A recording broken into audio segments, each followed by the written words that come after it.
আপোনালোকক এটা কথা কওঁ দেই, আপোনালোকে ভালকৈ UCC পঢ়িছে নাই মই নাজানো। যদি কোনোবাই লিভ ইন ৰিলেশ্যন চেপ্টাৰটো যদি পঢ়িছে, লিভ ইন ৰিলেশ্যন এই চেপ্টাৰটো যদি পঢ়িছে, তেতিয়াহ'লে গম পাব যে অসমখন কমপ্লিটলি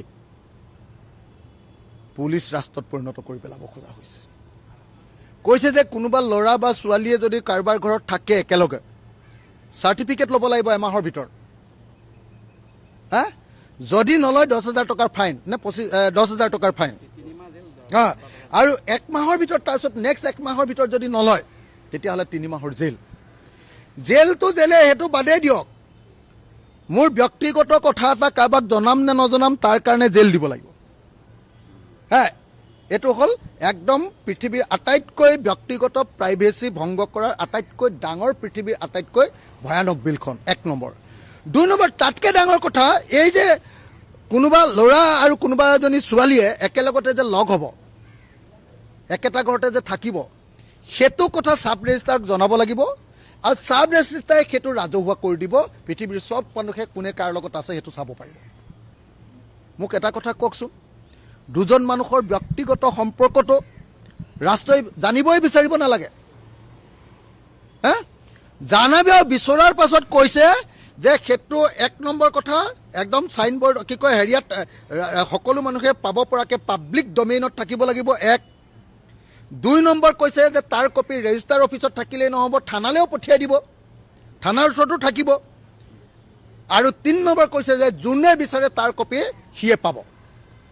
তেতিয়াহ'লে আমাৰ যে গোটেই অসমখনত যে অকল ব্লেকমেইল কৰি থকা পাৰ্টি এটা আছেনে নাই, সৰু সৰু সংগঠন কিছুমান, অকল খালি পইচা তোলা, মৰেল পলিচিং কৰা, বেছিভাগে বিজেপি RSSৰ লগত যুক্ত, হয়নে নহয়?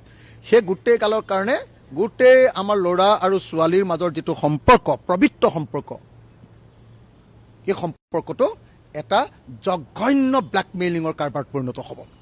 জঘন্য ব্লেকমেইলিং। আৰু আটাইতকৈ ইণ্টাৰেষ্টিং কথা যে যদি কোনোবা ল'ৰা আৰু ছোৱালীয়ে যদি ডাইভৰ্চ মানে কি কয় এই যিটো লিভ ইন ৰিলেশ্যন থাকিব, সেইটো যদি ব্ৰেকআপ কৰিলে, তাৰো চাৰ্টিফিকেটখন পুলিচ ষ্টেচনত থাকিব, তাৰো চাৰ্টিফিকেটখন আকৌ বাপেক মাকেলেও পঠিয়াই দিব, তাৰো চাৰ্টিফিকেটখন আকৌ চাব ৰেজিষ্টাৰ অফিচত থাকিব। হা, আৰু তাৰ পাছত আপুনি কওকচোন যে কোনোবা এজনী ছোৱালী যদি বিয়া কৰিবলৈ লৈছে, সেই ছোৱালীজনী আৰু কেতিয়াবা বিয়া হ'বনে? যদি লিভ ইন ৰিলেশ্যনত থকা ছোৱালী এজনীয়ে ব্ৰেকআপ হোৱাৰ চাৰ্টিফিকেটখন যদি পুলিচৰ হাতত থৈ দিয়ে, চাব ৰেজিষ্টাৰৰ হাতত থৈ দিয়ে, আৰু চবেই যদি তাৰ পৰা RTI কৰিয়ে হওক বা খুজিয়ে হওক তাৰ কপিটো আনিব পাৰে, তাৰপিছত সেই যুৱক যুৱতীবিলাকৰ ফিউচাৰ বুলি কিবা এটা বস্তু, তেওঁলোকে আকৌ ভৱিষ্যতে বিয়া হ'ব পাৰিবনে? আপোনালোকে নিজে কওকচোন। এখন হ'ল মানুহৰ প্ৰাইভেট জীৱনৰ ওপৰত আটাইতকৈ ডাঙৰ আক্ৰমণ, ভাৰতৰ স্বাধীনতাৰ আগৰ আৰু পাছৰ আটাইতকৈ ডাঙৰ যুৱক যুৱতীসকলৰ মানুহৰ স্বাধীনতা, ব্যক্তিগত জীৱনৰ ওপৰত আটাইতকৈ ডাঙৰ আক্ৰমণটো হিমন্ত বিশ্ব শৰ্মাই আনিছে। RSS বিজেপিয়ে এই কামবিলাক কৰি ফুৰে। বোলে কোনে ক'ত বোলে পাৰ্কত বহি আছে, এই ল'ৰা ছোৱালীয়ে বহিছে নেকি, 2 থাপৰ মাৰগে, 5 থাপৰ মাৰগে, দম দি পইচা তোল, এই চব কাম ইহঁতৰ। আধুনিক যুগটো চিন্তা নাপায়, বুজি নাপায়, পুৰণিকলীয়া কথাবিলাক থাকে।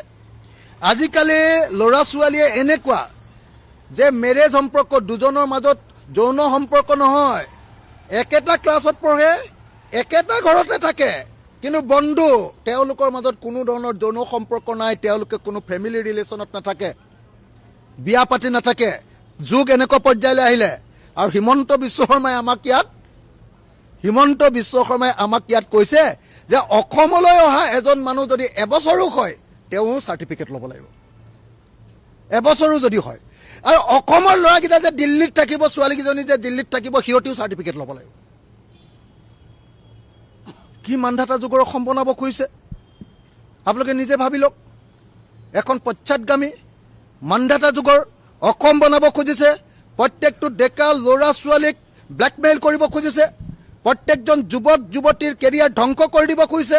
প্ৰত্যেকজন যুৱক যুৱতীক এতিয়া সম্পূৰ্ণৰূপে চাব ৰেজিষ্টাৰ আৰু পুলিচৰ চিপাহী আৰু পুলিচৰ OCৰ হাতত তেওঁলোকক ব্লেকমেইল কৰিবৰ কাৰণে, আৰু 2 নম্বৰী সংগঠন কিছুমান আৰু তথাকথিত মৰেল পুলিচৰ হাতত আমাৰ গোটেই ভৱিষ্যতটো তুলি দিব খুজিছে।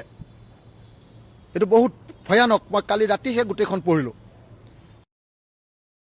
লৈ মোৰতো টোপনি অহা নাই আমাৰ ভৱিষ্যতৰ প্ৰজন্মক কি কৰিব খুজিছে হিমন্ত বিশ্ব শৰ্মাই ভৱিষ্যতৰ প্ৰজন্মৰ ব্যক্তি স্বাধীনতা সম্পূৰ্ণৰূপে নাইকিয়া কৰি দিব খুজিছে ভৱিষ্যতৰ প্ৰজন্মক যাতে কেতিয়াও তেওঁলোকে মূৰ তুলি কথা ক'ব নোৱাৰে তাৰ ব্যৱস্থা কৰিব খোজা হৈছে আধুনিক যুগৰ পৰা আকৌ বিজেপিয়ে বিচৰা সেই পৌৰাণিক যুগলৈকে এই যে গুহাত গৈ গেৰুৱা বকন পিন্ধি থকা যুগটোলৈকে লৈ যাব খুজিছে সেইকাৰণে লিভ ইন ৰিলেশ্যন এই বিষয়টো এটা অত্যন্ত চিৰিয়াছ বিষয় আৰু কালি বিধানসভাত মই এই বিষয়টো খুব চিৰিয়াছলি উত্থাপন কৰিম বিতৰ্ক কৰিম আৰু চেষ্টা কৰিম তাক সলনি কৰিবৰ কাৰণে সংখ্যালঘু মহিলাৰ যিটো কথাটো কৈ আছে তেওঁলোকে থেংক ইউ হ'ব এখন সংগ্ৰহ